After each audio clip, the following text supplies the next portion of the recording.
Employer payroll taxes are the employer's portion of FICA tax that needs to be filed and paid quarterly on Form 941. So you have the employee side, which the employee pays, however, you're withholding on their behalf. But then you have the employer side, so they have their responsibility to pay towards that tax itself. You have the 941, which is quarterly, and then Form 940, which is annually. So generally that is due following the end of each quarter, all right, which in most cases your payroll provider or your administrator for payroll processing prepares that for you and then files it with payment if payment is needed.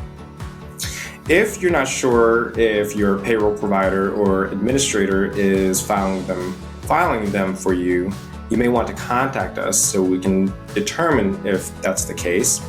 Additionally, if you have any other situations such as failing to file those notices, the penalties are pretty hefty, and we're able to address those situations and notices.